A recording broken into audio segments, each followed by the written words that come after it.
Kuhang-kuha sa video ng isang bayan patroller ang gurong nagpahid ng putik sa mukha ng dalawang estudyante. Sumbong ng bayan patroller, hindi raw kasi nahugasan ng mga estudyante ang kalderong ginamit nila sa project. Exclusive mula ng Union, nagpapatrol, Sol Aragones. Sa videong ito na ipinadala ng bayan patroller, kita ang guro na tila nilamutak ng putik ang mukha ng dalawang estudyante habang nakaupo ang mga ito. 2 beses ito ginawa. Lumuluha at may trauma pa rin ang dalawa sa tuwing maaalala ang nangyari sa kanila. Kwento ni Teresa na late siya sa klase kaya nagalit ang kanilang profesor na si Elizabeth Galaraga habang maingay naman daw ang reklamo kay Maricel. Pero ang matindi raw na ikinagalit ng profesor ay nang hindi agad nila nahugasan ang kaldero na ginamit ng kanilang klase.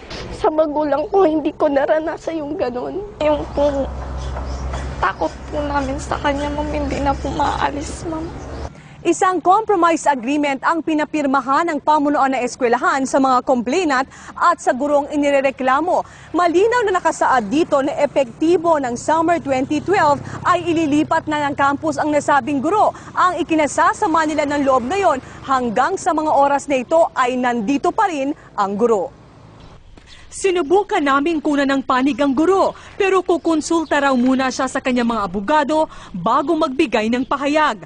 Ayon sa Chancellor ng Don Mariano Marcos Memorial State University, bumuo sila ng ad hoc committee para imbestigahan ito. Pero ayon sa kanilang presidente, dapat daw ay idiniretso na sa kanya ang reklamo. Dahil walang authority yung committee, lahat ng ginawa nila na-void. Sana magsampa ng kaso dito sa Office of the President kasi yun po ang policy natin. Nangako naman siya na kapag natanggap ang reklamo, sa loob ng 1 buwan ay aaksyonan niya ito.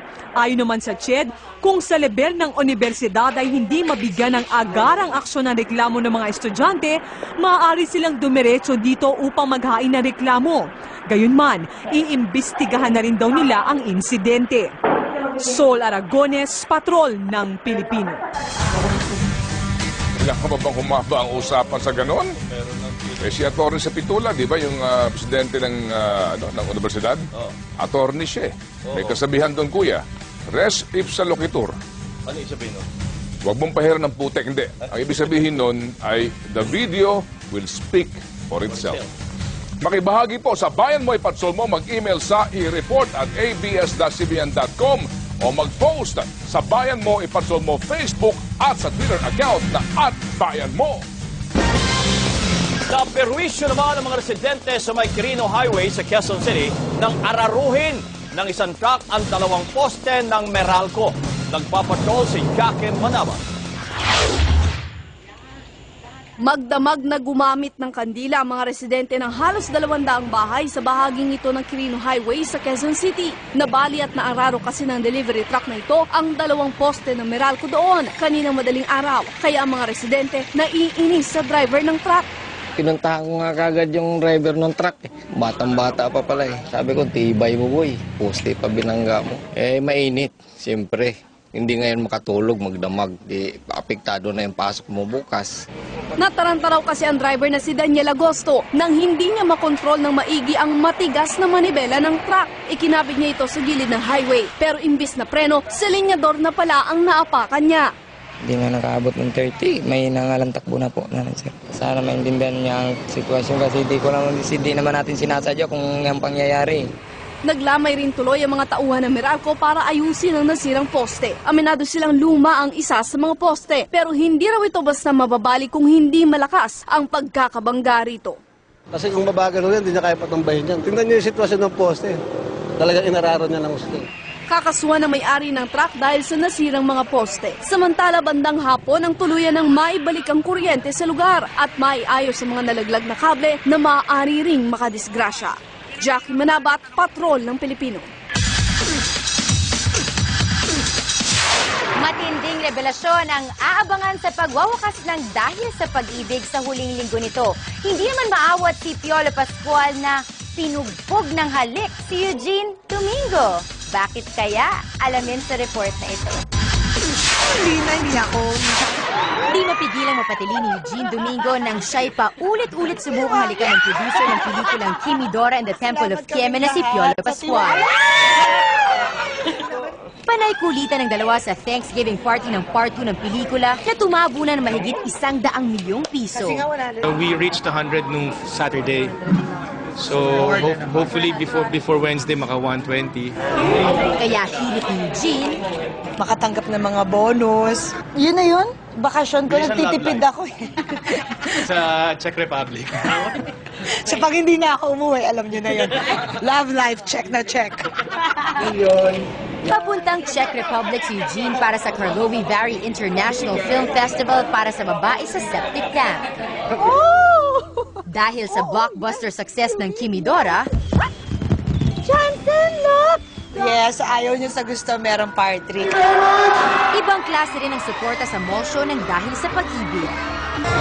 Hinaranan ng mga bidang sina Piolo at Jericho Rosales ang kanilang fans. May autograph signing pa. Pero may kasamang lungkot ang cast sa papalapit na pagtatapos ng serye. Grabe yung bonding, grabe. Ang saya ng mall show, ang saya ng grupo. Halos ayaw mag-iwalay. Tumitindi pa ang tagko sa serye. Paano ko kayo kakausapin?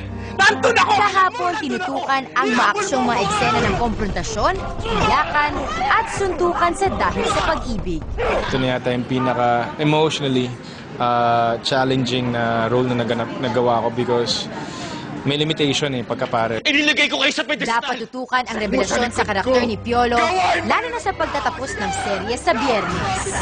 Ay, bitaw mo na papatayin kita kami na yasaya! Papatay mo! Heavy drama. Nag-aaway. Nagsimula ang ating balita, awayan, tapos ang awayan na naman. Gretchen, bakit ba sila Nag-aaway nag-aaway? ba nila? Ha? Nagsisigawan pa? Matatapos na lang balita natin, nag-aaway pa na. Ayun. Ano daw? Ay, nako. Ay, basta, May bagong term pala ngayon ng polis. ano, Abduction. yung tipong hihiramin lang sandali ang bata. Pero Pwede ibabalik yung, din. pwede yung agamin muna namin yung anak ninyo, pero tubusin nyo, That's abduction. Hindi. Pag tutubusin na, kidnapping na. Yun ang sabi ng pulis. Eh, Ayaw hindi nga. aminin, Paano mo nangyayari. nalaman na hindi tinubos yun? Oo. Yun nga ang ikinasasakit ng loob ni si Angsi sa interview kanina. Ano ba Dahil sabi doon sa'yo? sa kasong yun, Oo. nalaman nila na hinihingian ng 50 milyon yung pamilya. At sabi nga naman si Angsi, kaya nga nag-i-school bus yan eh. Diba wala nga ganun ng kapasidad. So sabi nga, nagkakaroon ng negosasyon. Ang akin lang ipinagtataka, kabayan at ate, bakit alam ni Tessie Angsi ng kanilang grupo, may negosasyon, yung NBI sinasabi, kidnap for ransom, tanging ang pulis na nagsasabi na walang ganun na nangyayari. Yun ang mahirap kapag hindi ka umaamin kung ano ang nangyayari talaga sa paligid ng ating bansa. Kita mo yung kidnapping na, sasabihin pa abduction. At saka, yung tanong ko kay Maan kanina, bakit yung bata ay mag-isa doon? Kung talagang minanmanan muna ng NBI yung lugar, bakit hindi nahuli yung mga suspect? Bumili nga ng pagkain daw. Bumili daw ng pansit. Ang akala ko, Baka daw natatanong bumili mo, ng pagkain. ba't nila na-deliver? Oo nga naman, may cellphone naman Ba't sila. mo iiwan ang isang kidnap victim Na mag-isa. na mag-isa? Hindi ka panipaniwala ang kwento ng pulis.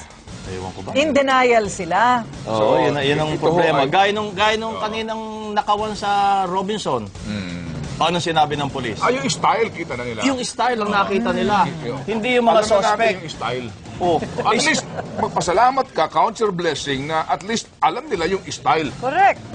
kaya nga nakakauli-uli yung mga yan dahil alam nila hindi naman sila mahuhuli. Alam naman nila na may CCTV yung Robinson.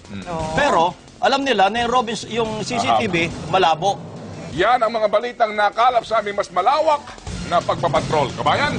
At kami ang mga patrol, hindi ako muna. Ay, Corina. Kami ang mga patrol ng Pilipino. Masyado ka nagmamadali. Kami ang mga patrol ng Pilipino. Hanggang bukas, kabayan. Salamat po at magandang gabi, bayan!